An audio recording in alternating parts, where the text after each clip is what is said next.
भारतीय किसान यूनियन के राष्ट्रीय प्रवक्ता राकेश टिकैत ने योगी सरकार के कृषि मंत्री सूर्य प्रकाश शाही के बयान पर कड़ी प्रतिक्रिया दी है। मंत्री ने बुलंदशहर में कहा था कि गन्ने का भाव हर साल नहीं बढ़ता, पिछले साल भाव घोषित हो चुका है। इस पर टिकैत ने कहा कि यह बयान किसानों की भावनाओं को ठेस पहुंचाने वाला है। उन्होंने सवाल किया कि ऐसे बयानों से सरकार किसान सार्थक दिखती है या किसान विरोधी। सिर्फ गन्ना ही नहीं, टिकैत ने बिजली के निजीकरण पर भी चिंता जताई। उन्होंने इसे किसानों और आम जनता के लिए नुकसानदायक बताया। टिकैत ने कहा कि बिजली का प्राइवेटाइजेशन अधिकारी, कर्मचारी और आम जनता के लिए नुकसानदेह होगा। भारतीय किसान यूनियन इसका विरोध करेगी और हर वर्ग के साथ खड़ी रहेगी। संभल हिंसा पर भी टिकैत ने बीजेपी सरकार पर जमकर सीधा निशाना साधा। टिकैत ने प्रधानमंत्री नरेंद्र मोदी को बिना नाम लिए राजा कहा और आरोप लगाया कि उनकी नीतियां सांप्रदायिक है। टिकैत ने कहा कि भारत का मुसलमान खराब लगता है जबकि विदेश का मुसलमान अच्छा। उन्होंने सेंधा नमक का उदाहरण देते हुए इसे मोदी सरकार की दोहरी मानसिकता का प्रमाण बताया। प्रेस कॉन्फ्रेंस की है, किस संबंध में प्रेस कॉन्फ्रेंस की गई है? प्रेस संबंध में है गन्ना भुगतान और गन्ने का रेट बढ़े 450 से ऊपर रेट होना चाहिए। ये बढ़ावे ना कुछ भी, लेकिन मंत्रियों के बयान इस तरह से आते हैं कि गन्ने का रेट हर साल नहीं बढ़ता, तो उससे क्या मानने कि किसान के पक्षधर सरकार है या किसान विरोधी है। ये हमारा सवाल है। बिजली प्राइवेट सेक्टर में जा रही, बिजली के कर्मचारी, अधिकारी, उनकी जो एसोसिएशंस हैं वो विरोध कर रही, पूरा किसान और आम लोग विरोध कर रहे हैं, तो हम उस कमेटी के साथ में भी हैं। तो ये सारे इशू हैं हमारे हैं। जो किसानों के ऊपर कर्जा हुआ, सरकारों की गलत नीतियों से किसान के ऊपर कर्जा हुआ, कर्जा माफ होना चाहिए पूरा। ये हमारा सवाल है। ठीक है साहब, एक यूपी सरकार के मंत्री है, उनका भी गन्ने को लेकर एक बयान है कि हर साल गन्ने का रेट नहीं बढ़ा सकता, उसको लेकर क्या कहेंगे? उससे आहत हैं, किसान दुखी हैं, और इस तरह का बयान मंत्रियों को नहीं देना चाहिए। उनसे उनकी मानसिकता झलकती है। वो भी किसान हैं, वो भी गन्ने की, धान की खेती करते हैं। उनकी क्या मजबूरी है कि इस तरह के बयान दे रहे हैं?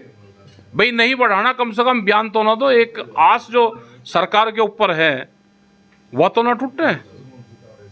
तो क्या उनके खिलाफ कोई प्रदर्शन या धरना दे करा जाए? प्रदर्शन और धरना ही है। यहाँ पे मीटिंग हो रही है, आपको कह रहे हैं, तो ये प्रदर्शन और धरना ही है। ठीक है साहब, संभल घटना हुई है, संभल घटना को लेकर क्या क्या कहेंगे? 5 लोग संभल, इस तरह की घटनाएं देश में हो गई। राजा का एजेंडा है देश में। भारत का मुसलमान खराब लगता है उनको और विदेश का मुस्लिम ठीक लगता है। सेंधा नमक अफगानिस्तान और पाकिस्तान से आ रहा जो फास्ट में इस्तेमाल होता है वो हमको ठीक लगता है, लेकिन यहाँ का मुस्लिम हमको खराब लगे। हमने ये कहा है कि उसकी जांच हो, जो कोर्ट का आदेश है जांच उसकी हो जाए, और जो कोर्ट फैसला करे सब लोग उसको मानने हैं। ठीक है साहब, एजुकेशन हेल्थ को लेकर भी एक अभियान की बात कही है, किस तरह का अभियान है उसके बारे में? सरकारों की पूरी पॉलिसी है, उन पॉलिसी पे ज्यादातर काम करे, उन्हीं एजेंडे को पकड़ना चाहिए। हेल्थ और एजुकेशन दोनों, ये right to education, right to health, इस पे काम शुरू हुआ है। और ये बाराबंकी, लखनऊ के आसपास के जिलों में भी शुरू इस पर काम हुआ, और इसको धीरे धीरे आगे बढ़ाने का काम करेंगे। ठीक है साहब, मस्जिदों को लेकर सर्वे चल रहा है। अभी संभल में हुआ, उसके बाद एक मस्जिद हो रहा है अजमेर शरीफ, उनका भी सर्वे को लेकर बात आ रही है, इसको लेकर क्या कहेंगे? भाई ये तो चादर लेने जा रहे, जो दान पुण्य करा था, चादर चढ़ान कहीं के लिए जा रहे थे अजमेर शरीफ में, वे चादर अपनी वापसी जा रहे हैं क्या? ये एजेंडे में इनके शामिल हैं और ये बढ़ेगा। और ठीक है साहब, जो दूसरे संगठन है किसानों के, उनके द्वारा आप पर आरोप लगाया जा रहा है कि आपकी संपत्ति की जांच कराई जाए। नहीं, जांच बिल्कुल होनी चाहिए। संपत्ति की जांच हो भाई, बताने वाले का 10% है, और फिर जो टैक्स बनता है वो 30% बने, और जो बाकी है वो हमारा दे दो।